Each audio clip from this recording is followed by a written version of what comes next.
चलिए बच्चों आगे बढ़ते हैं। Square and square root chapter चल रहा था और इसके पिछले वाले वीडियो में हम लोगों ने सीखा था कि संख्याओं के वर्ग ज्ञात करना में कि बिना गुणा किए 2 अंकों वाली संख्याओं के वर्ग कैसे ज्ञात करते हैं। और अब हम लोग सीखेंगे आज अभी कि अगर किसी संख्या का बेटा इकाई का अंक 5 हो तो उसका वर्ग कैसे ज्ञात करते हैं बिना वास्तविकता में गुणा किए, बिल्कुल आसानी से। देखिए यहां पर मान लीजिए इकाई का अंक 5 वाली पहली संख्या तो 5 ही है और 5 का वर्ग आप सभी को पता है कि 5 का वर्ग कितना होता है 25। अब और आगे बढ़ते हैं, मान लीजिए 15 एक संख्या है जिसका इकाई का अंक 5 है और उसका आपको वर्ग करना है। तो 15 का इकाई का अंक 5 है तो आप बड़े ध्यान से समझिएगा और अगला वाला प्रश्न हमारे बताने से पहले आप खुद उसका आंसर दीजिएगा। 15 का आपको वर्ग करना है तो इकाई का अंक 5 है तो हमने 25 पहले ही से लिख लिया लास्ट में। उसके बाद 15 में दहाई का अंक बेटा 1 है तो जो भी दहाई का अंक होगा उसमें 1 जोड़ देंगे। यहां पे दहाई का अंक 1 है तो 1 में 1 जोड़ेंगे, क्या आ जाएगा बेटा 2। और फिर जो दहाई के अंक में 1 जोड़ने के बाद उसी दहाई के अंक में उसी का गुणा कर देंगे। कहने का मतलब है कि हमने 1 में 1 जोड़ा 2 आया, 2 में 1 का गुणा कर दिया तो 2 एकम 2 225 आ गया। यहां पे हमने क्या किया था, यहां पर जो दहाई का अंक 1 था उसमें किसका गुणा किया, इसी दहाई के अंक 1 में 1 को बढ़ा के, अर्थात 1 में हमने गुणा कर दिया 2 का तो 2 आगे आ गया। इस तरह से 225 प्राप्त हो गया हमें। और आगे देखते हैं, जैसे मान लीजिए 25 का आपको वर्ग करना है तो आखिरी में आपने 25 लिख दिया और यहां पे दहाई का अंक क्या है 2, तो 2 में अब हम किसका गुणा करेंगे, 2 में 1 जोड़ के उसी में 2 का गुणा कर देंगे। यहाँ पे दहाई का अंक 2 है और 2 में 1 जोड़ा कितना आया 3, तो मतलब हमें क्या करना है 2 में 3 का गुणा करना है तो क्या आ जाएगा बेटा 6। तो इसका उत्तर हो जाएगा 625। अब आपको ये नियम समझ में आ गया होगा। मान लीजिए 35 का आपको वर्ग करना है, फटाफट देखिए आखिरी में 25 लिख दिया, यहाँ पे 3 है, 3 में 1 जोड़ा 4, 4 तिहाई 1225 उत्तर हो गया। आपको मान लीजिए 45 का वर्ग करना है, आखिरी में 5 है, 5 25, 4 में 1 जोड़ा 5, 5 चौको 20, 2025 उत्तर हो गया।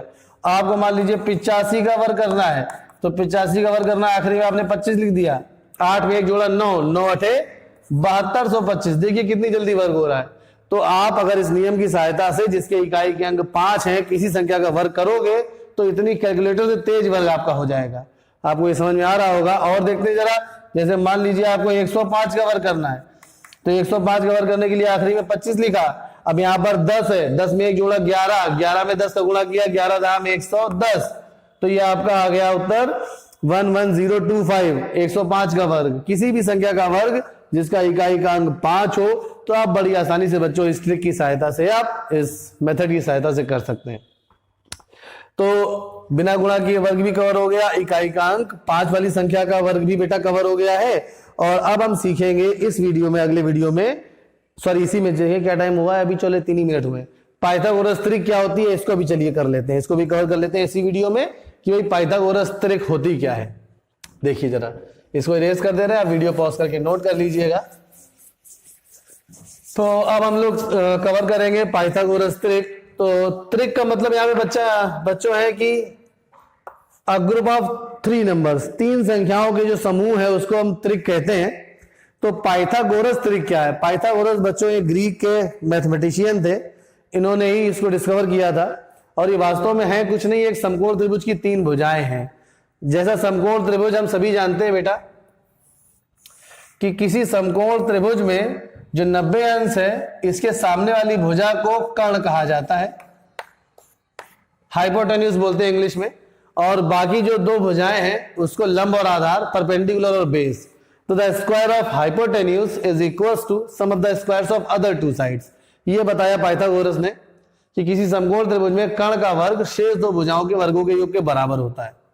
तो यहां पर कर्ण मान लीजिए एक संख्या होगी, जैसे मान लीजिए यहां पे हमने इस प्रश्न में 5 लिया है तो 5 का वर्ग 25 आया, और फिर आधार और लंब मान लीजिए 4 हैं और 3 हैं, तो 4 का वर्ग 16 और 3 का वर्ग 9, ये भी आ गया 25। तो मतलब यहां पर 5 का वर्ग बराबर है बच्चों 4 के वर्ग और 3 के वर्ग के योग के। तो यहां पर ऐसी 3 संख्याएं अगर हो हमारे पास जिनमें से बड़ी संख्या का जो वर्ग है वो 2 छोटी संख्याओं के वर्गों के योग के बराबर हो, तब हम कहेंगे कि ये तीनों संख्याएं पाइथागोरस त्रिक बना रही हैं। फिर से हमारी बात समझिए, दिमाग ठंडा करके जरा। क्या हमने बताया कि आपके पास तीन संख्याएं इस प्रकार से हो जिनमें बड़ी संख्या का वर्ग दो छोटी संख्याओं के वर्गों के योग के बराबर हो, तो वो तीन संख्याएं बच्चों क्या बनाती हैं? वो तीन संख्याएं बनाती हैं पाइथागोरस त्रिक। अब देखिए जरा, ये तो एक साधारण सी बात हो गई, ये सबको पता होगी। अब आगे बढ़ते हैं, जो विशेष बात हमें बतानी है पाइथागोरस त्रिक के लिए वो क्या है। यहां पर बच्चों हम मान लीजिए कोई संख्या m ले रहे हैं और m का मान 1 से बड़ा है, तो अब m का मान 1 से बड़ा लेंगे यहां पे, तो अब हम पाइथागोरस त्रिक के लिए जो तीन संख्या है वो क्या होंगी वो लिखेंगे। एक होगी 2m, दूसरी होगी m स्क्वायर माइनस 1 और तीसरी होगी बेटा m स्क्वायर प्लस 1। तो m का मान जरा यहां पे हम 2 लेते हैं, m का मान हमने 2 लिया, तो m का मान यहां पर हम ले रहे हैं और ये है पाइथागोरस त्रिक की तीन संख्याएं। तो m के मान 2 के लिए m का मान जब यहां पे 2 रखेंगे तो 2 दूनी 4 आ जाएगा। 4 का वर्ग करेंगे, यहां पे m का मान 2 लिया है, 2 का वर्ग करेंगे 4 और 4 में 1 घटाएंगे, कितना आ जाएगा बेटा? 3। और उसी तरह से यहाँ पे 2 के वर्ग 4 में 1 जोड़ेंगे तो क्या आ जाएगा? 5। तो यहाँ पे आपने देखा कि m का मान अगर 2 है तो पाइथागोरस त्रिक की तीन संख्याएं क्या आई है? 4, 3 और 5। यही हमारे उदाहरण में भी थी बेटा। 5 का वर्ग आप करिए 25 आएगा, 3 का वर्ग 9 और 4 का वर्ग 16, दोनों आपस में इनका योग बराबर होने वाला है। अब अगर हम m का मान मान लीजिए 3 ले लेते हैं बेटा, तो m का मान अगर 3 लेंगे तो पाइथागोरस त्रिक की तीन संख्याएं कौन कौन सी होंगी? तो m का मान अगर यहाँ पे 3 रखेंगे तो 3 में 2 का गुणा किया, कितना आया बेटा? 6। यहाँ पर 3 3 को 9 में से 1 घटाया 8 आ गया और यहाँ पे 3 3 को 9 और 1 10 आ गया। तो यहाँ पर पाइथागोरस त्रिक की तीन संख्याएं कौन सी हैं? 6, 8 और 10। और आगे बढ़ते हैं, अपने अध्ययन को आगे बढ़ाते हैं। अब मान लीजिए हमने अगर 4 ले ली कोई संख्या, m का मान 4 ले लिया, तो पहली संख्या पाइथागोरस त्रिक की क्या आएगी? 4 दूनी 8। दूसरी आ जाएगी 4 चौको 16 में से 1 घटाएंगे 15 और 4 चौको 16 और 1 17। मतलब यहां पर आप ये देखेंगे कि जो 10 का वर्ग है, दूसरे वाले में इसको क्लियर करते हैं। 10 का वर्ग कितना होगा बेटा? यहाँ पे क्लियर कर रहे हैं इसको। 10 का वर्ग होगा 100 और जो दो संख्याएं और हैं उनके वर्गों का योग 6 का वर्ग धन 8 का वर्ग। तो आ रहा है बोर्ड में? हाँ आ रहा है। तो 6 का वर्ग और 8 का वर्ग, 6 का वर्ग हो जाएगा 36, 8 का वर्ग है 64, दोनों को जोड़ेंगे बेटा तो कितना आ रहा है? 100। अर्थात यहाँ पे आप देख रहे हैं कि 10 का वर्ग 6 के वर्ग और 8 के वर्ग के योग के बराबर है। तो मतलब ये है कि हम यहाँ पर पाइथागोरस त्रिक बच्चों बना सकते हैं किसी भी संख्या के लिए, बस उस संख्या का मान 1 से बड़ा होना चाहिए। जैसे हमने संख्या m का मान 2 के लिए पाइथागोरस त्रिक बनाई, m का मान 3 के लिए पाइथागोरस त्रिक बनाई, m का मान 4 के लिए पाइथागोरस त्रिक बनाई। वास्तव में ये तीनों संख्याएं समकोण त्रिभुज की भुजाएं हैं। समकोण त्रिभुज जब आप बनाएंगे 8, 10 और 6 को लेके, तो 10 हमेशा बेटा कर्ण में आएगा। यहाँ पे एक चीज तो ये हमने बताई। अब प्रश्न एग्जाम में कैसे आते हैं वो समझिए। प्रश्न आपसे कहेगा कि भाई एक पाइथागोरस त्रिक लिखिए और जिसका एक सदस्य, मान लीजिए उसने कहा आपसे 10 है, तो एक सदस्य अगर 10 है तो पाइथागोरस, या एक सदस्य मान लीजिए 8 है, तो 8 के लिए पाइथागोरस त्रिक आपसे लिखने के लिए कहेगा। तो अब आप देखेंगे कि यहां पर जो तीन उदाहरण हमने दिए गए हैं, यहां पर अगर इस 2m में विचार करें आप, तो यहां पर 2m के नीचे जो संख्याएं हैं, पहले उदाहरण को केवल छोड़ दीजिए। पहले उदाहरण में जहां पर m का मान बेटा 2 है, वहां पे 2m में 4 आया है, m स्क्वायर माइनस 1 में 3 आया है और m स्क्वायर प्लस 1 में 5 आया है। यहां पर 2m और m स्क्वायर प्लस 1 में अगर विचार करा जाए तो m स्क्वायर प्लस 1 में हमेशा पाइथागोरस त्रिक का सबसे बड़ा सदस्य आता है और 2m में पाइथागोरस त्रिक का सबसे छोटा सदस्य आता है, एक्सेप्ट केवल किसको छोड़ के? केवल पहले वाले उदाहरण को छोड़ के, जब m का मान हम 2 ले रहे हैं। अगर हम m का मान 2 के अलावा कुछ और भी ले रहे हैं, 2 से बड़ा कुछ भी ले रहे हैं, तो जो 2m के नीचे जो संख्या आएगी वो पाइथागोरस त्रिक की सबसे छोटी संख्या होगी। अब प्रश्न किस प्रकार से बनेंगे? अगर आपसे कहता है कि एक पाइथागोरस त्रिक बताइए जिसकी सबसे बड़ी संख्या 17 है। प्रश्न आपके सामने आया कि एक पाइथागोरस त्रिक लिखिए जिसकी सबसे बड़ी संख्या या जिसका सबसे बड़ा सदस्य 17 है। तो सबसे बड़ा क्या होगा बेटा? m square minus 1। तो हम सीधे सीधे m स्क्वायर प्लस 1 को 17 के बराबर कर देंगे।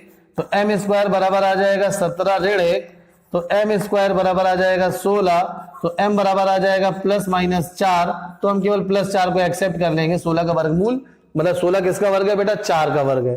तो m का मान हमें 4 मिल गया, तो फिर हम यहाँ पे रख देंगे 4 दूनी 8, एक सदस्य आ गया, 4 चौको 16 में एक घटाया 15 दूसरा सदस्य आ गया, तीसरा आपको 17 दिया ही गया था। यह आपसे कहेगा, जो जनरली प्रश्न आते हैं, कुछ नहीं कह रहा है अगर कि एक पाइथागोरस त्रिक लिखिए जिसका एक सदस्य मान लीजिए 8 है, तो आप क्या करेंगे, सबसे छोटे सदस्य को सीधे उस 8 के बराबर कर देंगे जो भी दिया गया हो। उदाहरण के लिए आपके पास जो बुक में क्वेश्चन है वो ऐसे ही है, उसमें ये लिखा हुआ है कि एक पाइथागोरस त्रिक लिखिए जिसका एक सदस्य ये है। तो मान लीजिए आपके सामने प्रश्न आया कि एक पाइथागोरस त्रिक लिखिए जिसका एक सदस्य 8 है, तो आप सीधे सीधे 2m को 8 के बराबर कर देंगे, तो m बराबर कितना आ जाएगा, 8 में से 2 का भाग देंगे 4 आ जाएगा। तो अब m का मान 4 आ गया, तो अब अन्य 2 सदस्य ऐसे लिखेंगे आप, अन्य 2 सदस्य या संख्याएं वो क्या होंगी, जब m का मान आपको मिल गया है तो वो होंगी m स्क्वायर माइनस 1 व m स्क्वायर प्लस 1। मतलब m का मान 4 आया है तो 4 इसका स्क्वायर माइनस 1 व 4 का स्क्वायर प्लस 1, यानी 4 का स्क्वायर करेंगे 16 और 16 में एक घटाएंगे तो 15 व 16 में एक जोड़ेंगे 17। तो आपके पास तीनों सदस्य हो गए। अब तो आप आंसर स्टेटमेंट में लिखेंगे कि पाइथागोरस त्रिक जिसका एक सदस्य 8 है उसके अन्य 2 सदस्य होंगे 15 और 17। इस प्रकार से आप इसको कवर कर सकते हैं बच्चों। तो ये पाइथागोरस त्रिक भी कंप्लीट हो गई है आपकी। तो इसको आप इसकी हेल्प से अब आप दूसरी प्रश्नावली बड़ी आसानी से लगा सकते हैं। क्लास 8 वाले जो भी बच्चे हैं एनसीईआरटी बुक की सेकंड एक्सरसाइज इन नियम के आधार पर बिल्कुल आसानी से आप लगा लेंगे। और बच्चों अगले वीडियो में हम लोग सीखेंगे कि वर्गमूल कैसे ज्ञात करते हैं। थैंक यू, धन्यवाद।